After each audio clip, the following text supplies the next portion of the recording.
The rain drummed against the glass windows of the executive boardroom as Marcus Chen adjusted his tie and reviewed the quarterly reports one final time. Tomorrow's presentation would determine whether he secured the promotion he'd been working toward for 3 years, or whether it would go to his colleague Sarah, who had joined the company only 18 months ago but had already garnered significant attention from senior leadership.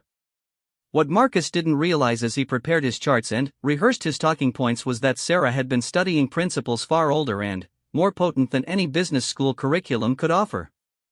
5 centuries ago, Niccolò Machiavelli penned observations about power, influence, and human nature that remain as relevant in today's corporate corridors, political arenas, and social dynamics as they were in Renaissance Italy. While many dismiss Machiavellian thinking as purely manipulative, the reality is more nuanced. These principles, when understood and applied ethically, provide invaluable insights into human behavior and strategic thinking that can give anyone a significant advantage in competitive environments. The story of Marcus and Sarah's corporate rivalry illustrates why understanding these principles matters. Sarah had recognized early in her career that technical competence alone wasn't enough to succeed in complex organizational environments. She had quietly studied the patterns of influence and power dynamics that truly drove decision-making, not just the official organizational charts and stated procedures.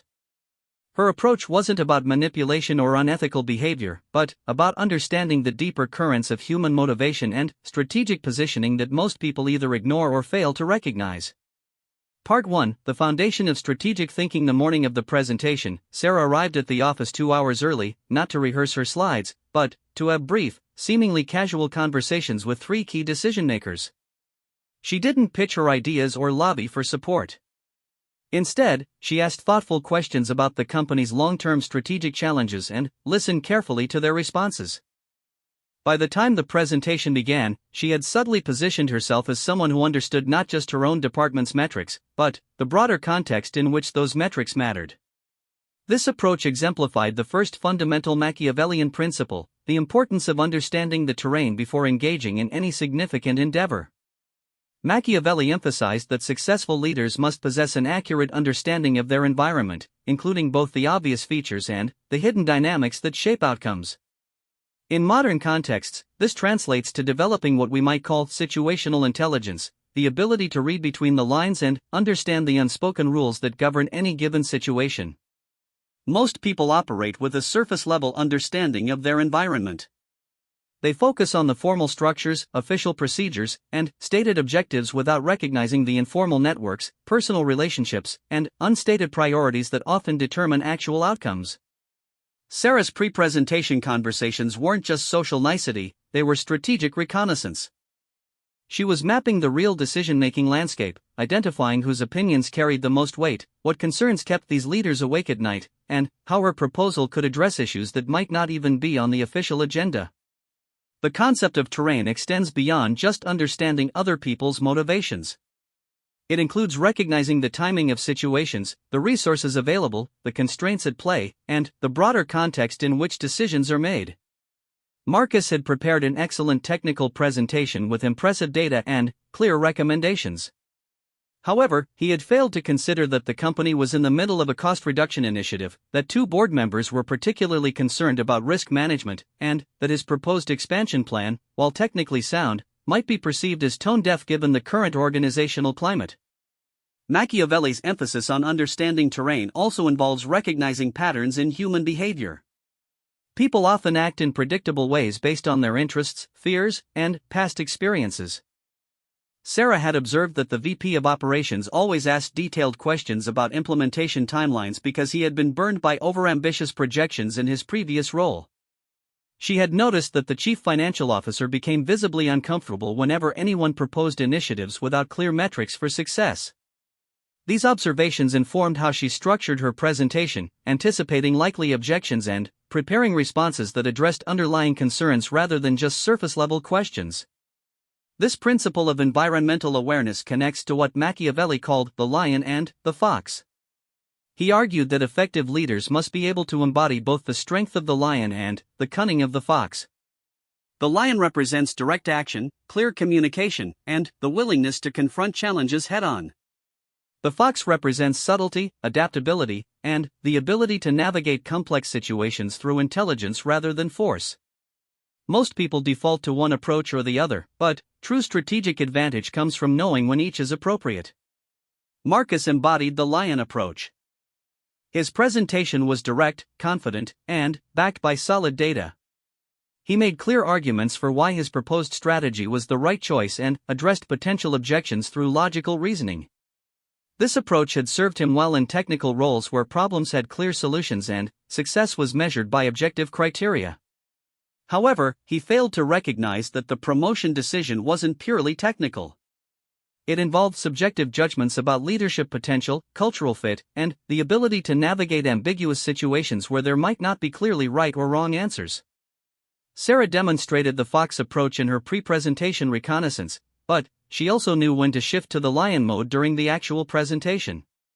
When asked directly about potential risks in her proposal, she didn't hedge or deflect. She acknowledged the risks clearly and explained her mitigation strategies in specific detail. This combination of strategic subtlety and direct communication made her appear both thoughtful and decisive. The terrain principle also involves understanding resource allocation and opportunity cost. Every organization, relationship, or competitive situation involves limited resources, time, attention, money, political capital, or social goodwill. Effective strategic thinking requires understanding how these resources currently flow, who controls their allocation, and how to position oneself to influence these decisions. Sarah had noticed that senior leadership was frustrated with the lengthy approval processes in their current system. Her proposal included specific recommendations for streamlining decision-making, which addressed a pain point that wasn't officially part of the evaluation criteria but was very much on the minds of the decision-makers. Understanding terrain extends to recognizing the difference between stated preferences and revealed preferences. People often say they value certain things but make decisions based on different criteria. The official job posting emphasized technical expertise and analytical skills, but Sarah had observed that recent promotions had gone to people who demonstrated strong cross-functional collaboration and the ability to influence without formal authority. She structured her presentation to showcase these qualities, not because she was trying to manipulate the process, but because she understood what the organization actually valued in practice. The most sophisticated aspect of terrain analysis involves understanding dynamic systems, how different elements interact and influence each other over time. Static thinking looks at isolated factors and tries to optimize for individual variables. Dynamic thinking recognizes that changing one element affects all the others, often in unexpected ways. Sarah's proposal wasn't just about improving performance metrics in her department. She had thought through how her recommendations would interact with other ongoing initiatives, how they would affect resource allocation across departments, and how they aligned with longer-term strategic objectives that hadn't been formally announced but were clearly shaping leadership thinking. This systemic perspective allowed her to position her ideas not as isolated improvements, but as catalysts for broader organizational effectiveness. When the VP of Marketing mentioned challenges with customer feedback integration, Sarah was able to explain how her proposed changes would actually make his job easier by providing better data flow between departments. This wasn't a prepared talking point, it was a natural extension of her comprehensive understanding of how different parts of the organization interconnected. Marcus's mistake wasn't that his ideas were bad or that his analysis was flawed. His mistake was treating the presentation as a purely rational exercise where the best technical solution would naturally win. He had optimized for logical persuasion without considering the emotional, political, and cultural dimensions of the decision. He had prepared to answer questions about methodology and implementation without thinking about how to address concerns about change management, risk tolerance, and organizational priorities that weren't explicitly stated but were very much present in the room. The terrain principle teaches us that effectiveness requires operating on multiple levels simultaneously. Surface-level competence is necessary but not sufficient. True strategic advantage comes from understanding the deeper patterns, unspoken rules, and hidden dynamics that shape outcomes in any given environment. This doesn't require manipulation or deception, it requires observation, analysis, and the wisdom to adapt one's approach based on a sophisticated understanding of the situation at hand. Part 2, The Art of Influence and Positioning. 3 months after Sarah's successful presentation and promotion, Marcus found himself in a curious position. Rather than feeling resentful about losing out on the advancement, he approached Sarah for coffee and asked a direct question: "What did you see that I missed?" This conversation marked the beginning of Marcus's education in what Machiavelli understood about influence, that it operates through relationships, perception, and timing rather than through force or logical argument alone. Sarah's response was illuminating. She explained that she hadn't actually done anything dramatically different from what Marcus had done. They had both worked hard, produced quality analysis, and presented well-reasoned recommendations. The difference lay in how she had thought about the context surrounding her work and how she had positioned herself within the broader organizational ecosystem.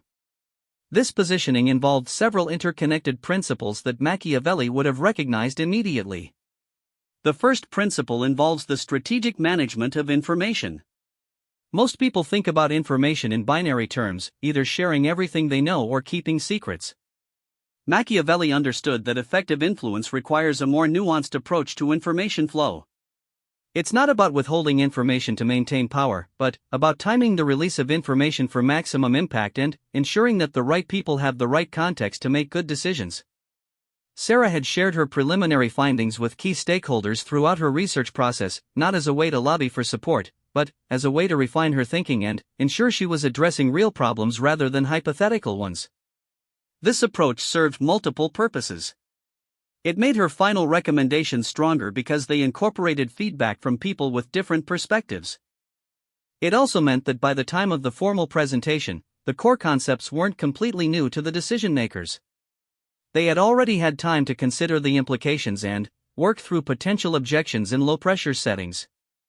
Marcus, by contrast, had treated his analysis as a private project until the presentation. His recommendations were technically superior in some ways because he hadn't diluted them through committee input.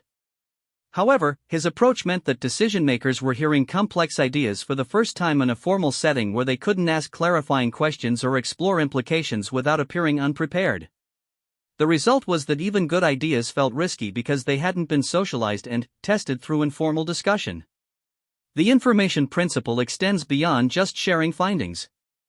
It involves understanding what information different people value and how they prefer to receive it. The CEO was known for appreciating big-picture context and strategic implications. The CFO wanted specific metrics and financial projections. The head of HR cared about impact on team morale and implementation feasibility. Sarah had crafted different versions of her core message for different audiences, not to manipulate or deceive, but to ensure that each person could understand her recommendations through their own area of expertise and responsibility. This leads to the second major principle, the importance of building coalitions before they're needed. Machiavelli observed that power rarely operates in isolation. Even the most autocratic leaders depend on the support or acquiescence of other people. In modern organizational contexts, this translates to understanding that very few decisions of importance are made by individuals acting alone. Most significant choices emerge from complex interactions among multiple stakeholders, each with their own interests and concerns. Sarah had spent the 18 months since joining the company not just excelling in her formal role, but building relationships across departments. She had volunteered for cross-functional projects, offered to help colleagues with challenging problems, and made herself useful in ways that went beyond her job description. These weren't calculated political moves, they were expressions of genuine interest in understanding how the organization worked and contributing to collective success. However, they had the effect of creating a network of people who knew her capabilities and trusted her judgment. When the promotion decision was being discussed, Sarah didn't need to advocate for herself because other people naturally mentioned her contributions and potential. Marcus, despite his longer tenure and strong technical skills, hadn't invested in these cross-departmental relationships. He was well regarded within his immediate team, but most senior leaders knew him only through formal interactions and second-hand reports. His excellent work spoke for itself, but in a complex organizational environment, having your work speak for itself isn't enough if no one is listening. The coalition principle isn't about creating quid pro quo relationships or trading favors. It's about understanding that influence flows through networks of relationships and that being well positioned within those networks requires genuine contribution to other people's success. Sarah had helped the marketing team with data analysis for a client presentation, collaborated with operations on process improvements, and provided insights that helped finance refine their forecasting models. These contributions created a foundation of goodwill and demonstrated her ability to work effectively across functional boundaries. This approach illustrates the third principle, the strategic creation and management of reputation. Reputation is perhaps the most valuable and fragile asset in any competitive environment. It determines how people interpret your actions, whether they give you the benefit of the doubt in ambiguous situations, and what opportunities they think to offer you. Most people manage their reputation reactively, trying to defend against criticism or correct misperceptions after they've already formed. Strategic reputation management involves proactively shaping how others perceive your capabilities, motivations, and judgment. Sarah had consciously developed a reputation for three specific qualities: analytical rigor, collaborative problem-solving, and reliable follow-through. She chose these qualities because they were genuinely aligned with her strengths and values, but also because they were particularly valued in her organizational context. Every interaction she had was an opportunity to reinforce this reputation.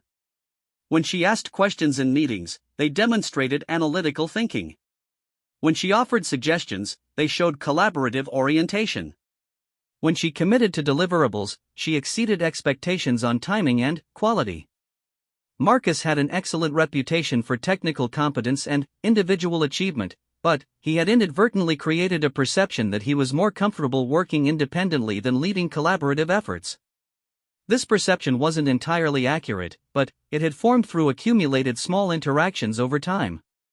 His tendency to present fully formed solutions rather than involving others in problem-solving made him appear brilliant but somewhat isolated. His reluctance to engage in informal relationship building made him seem focused solely on his own advancement rather than organizational success. The reputation principle connects to what Machiavelli understood about the role of perception in power dynamics. Reality matters, but perception of reality often matters more in determining outcomes. Two people with identical capabilities and accomplishments can have very different career trajectories based on how their contributions are perceived and how they're positioned relative to organizational needs and values. This doesn't mean that substance is irrelevant, but rather that substance must be paired with strategic awareness of how it's being interpreted and valued by others. The fourth principle involves the sophisticated understanding of timing and momentum. Machiavelli wrote extensively about the concept of fortuna, the role of chance and timing in determining outcomes. He argued that while we can't control external circumstances, we can position ourselves to take advantage of favorable conditions when they arise and to minimize damage when conditions are unfavorable. This requires both patience and readiness for action. Sarah's promotion opportunity arose because of external circumstances beyond her control. The company was entering a new market segment, senior leadership was concerned about competitive pressures, and there was growing recognition that the organization needed people who could work effectively across traditional functional boundaries. Sarah didn't create these circumstances, but she had positioned herself to be the obvious choice when they arose.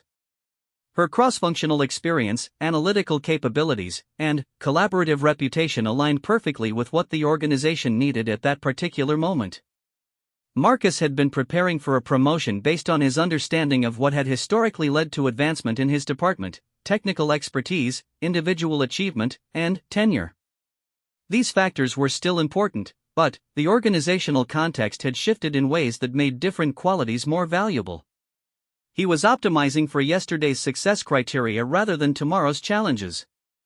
This wasn't a failure of intelligence or effort, it was a failure to recognize that the terrain was changing and that his strategy needed to evolve accordingly. The timing principle extends beyond just recognizing opportunities. It involves understanding the rhythm of decision-making processes, the cycles of attention and focus within organizations, and the optimal moments for introducing new ideas or making requests. Sarah had noticed that the senior leadership team was most receptive to strategic discussions during their monthly off-site meetings, when they had time for big-picture thinking without the pressure of immediate operational concerns. She had positioned her promotion conversation to coincide with one of these meetings, when her ideas about cross-functional collaboration would have the most resonance. This sophisticated approach to timing also involves understanding when not to act. There are moments when even good ideas will be poorly received because of external pressures, competing priorities, or simple timing misalignment. Marcus had unknowingly chosen to discuss his career aspirations during a week when the company was dealing with a significant client crisis and budget pressures. His request for advancement, regardless of its merit, came across as tone-deaf given the organizational stress level.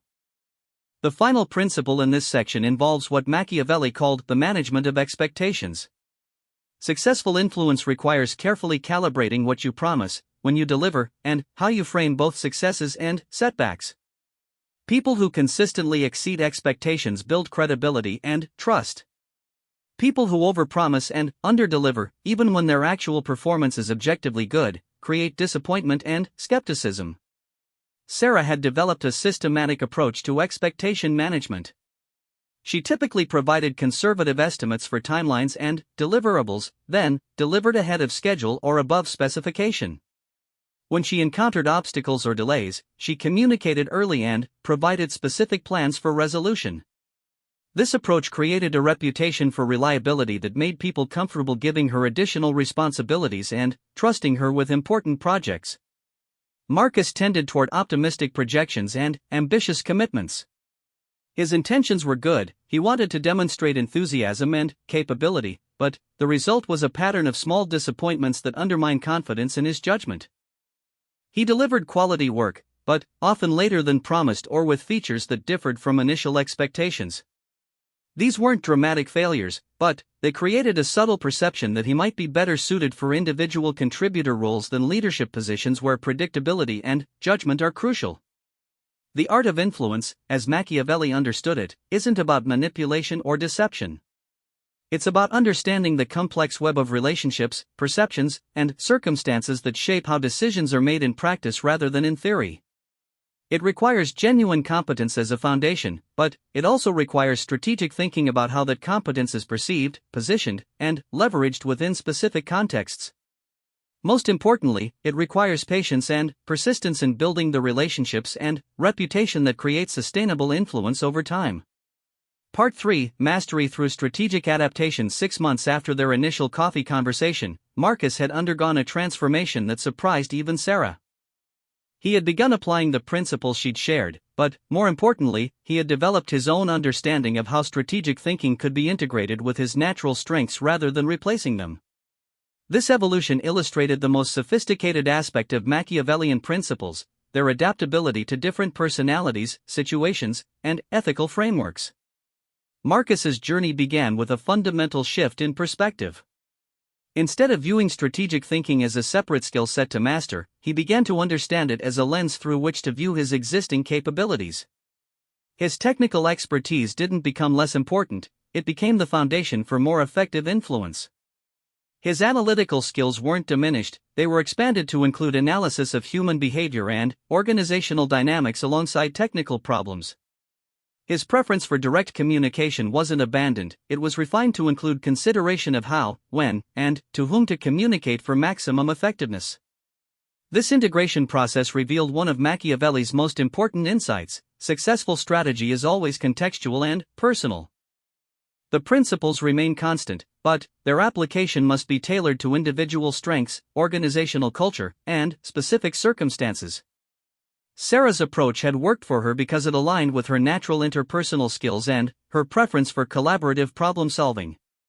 Marcus needed to find his own path that honored his strengths while incorporating strategic awareness. His first major test came when he was asked to lead a cross-departmental initiative to improve data integration across the organization.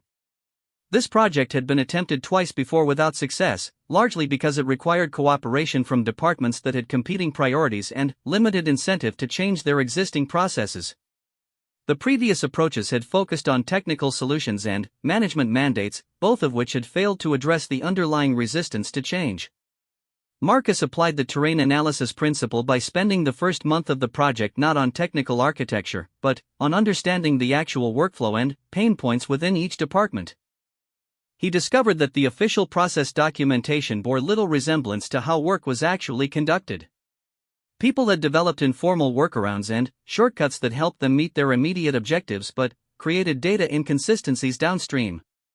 Rather than viewing these workarounds as problems to be eliminated, Marcus recognized them as valuable information about system design flaws and user needs. This discovery phase exemplified the Machiavellian principle of working with human nature rather than against it.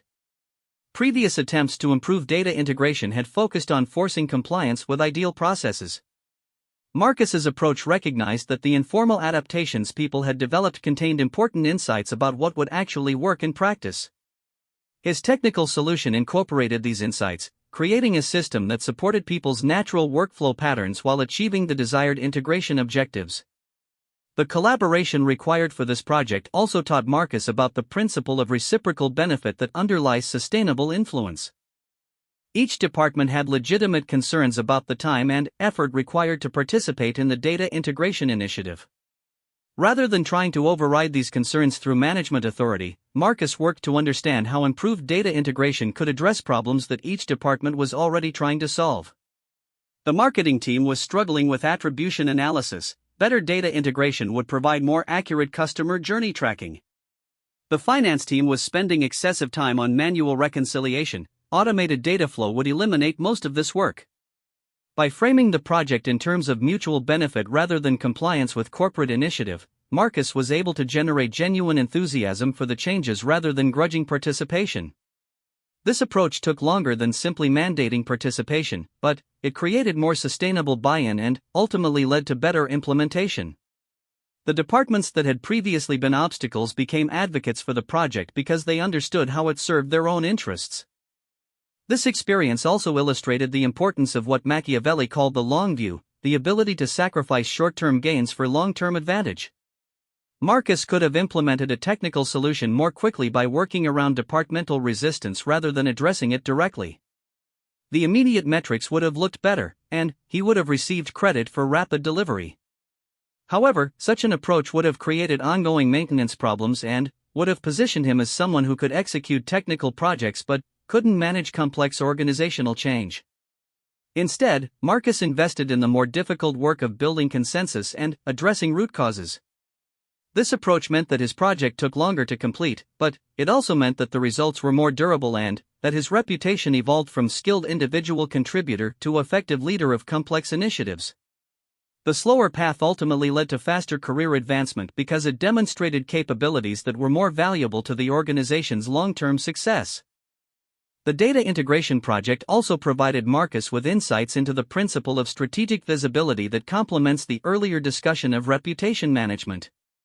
It's not enough to do excellent work, that work must be visible to the right people at the right time in the right context. Marcus had historically assumed that good results would speak for themselves, but he learned that even excellent results can go unnoticed if they're not properly positioned within the broader organizational narrative. He began providing regular updates to senior leadership that contextualized his project's progress within larger strategic objectives. When the CEO mentioned challenges with data-driven decision-making during a company-wide meeting, Marcus was prepared to explain how his initiative was addressing exactly those concerns.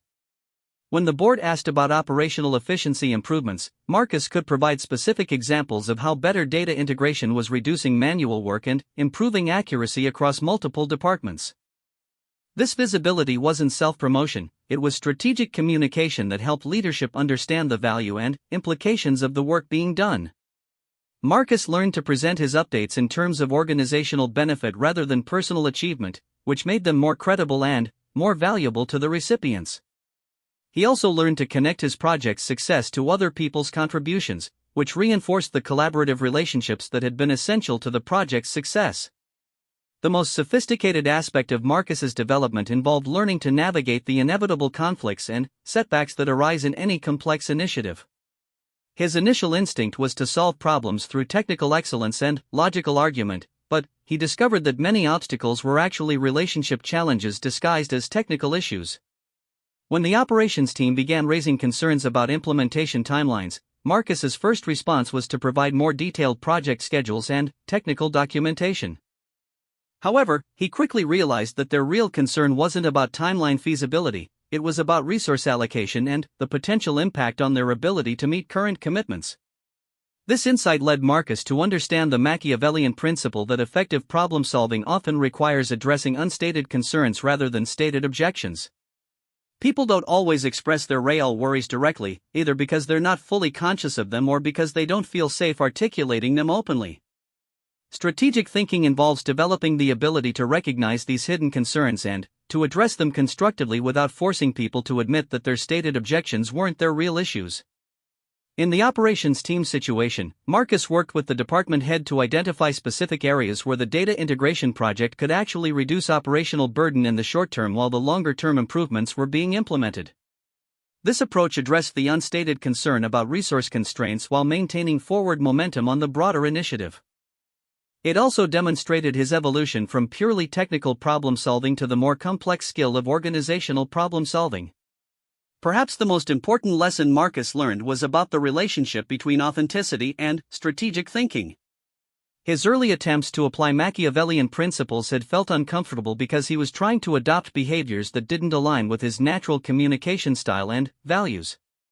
He had mistakenly believed that strategic thinking required him to become someone different rather than becoming a more sophisticated version of himself. The breakthrough came when he realized that the most effective influence comes from amplifying genuine strengths rather than developing artificial persona. His direct communication style, when combined with strategic awareness of timing and context, became an asset rather than a limitation. People appreciated his straightforward approach precisely because it felt authentic in environments where many communications were overly diplomatic or politically careful. Similarly, his analytical orientation became a foundation for deeper strategic thinking rather than an obstacle to it. He learned to apply the same systematic methodology he used for technical problems to questions of human behavior and organizational dynamics. This approach gave him insights that more intuitively social people often missed because they relied on instinct rather than systematic observation and analysis. Marcus's transformation culminated when he was promoted to Director of Strategic Initiatives 18 months after beginning his study of Machiavellian principles. However, the promotion was less important than the broader change in how he approached challenges and opportunities. He had developed what military strategists called battlefield awareness, the ability to maintain focus on immediate tasks while simultaneously tracking broader patterns and implications. This elevated perspective allowed him to anticipate problems before they became crises, to identify opportunities that others missed, and to position himself and his teams for success in changing circumstances. When the company decided to expand into international markets, Marcus was ready with insights about data infrastructure requirements. When leadership became concerned about competitive pressures, he was able to demonstrate how his operational improvements had created sustainable advantages. When organizational restructuring became necessary, he was positioned as someone who could manage complex transitions effectively. The ultimate lesson of Marcus's journey was that Machiavellian principles, properly understood and applied, aren't about manipulation or political maneuvering.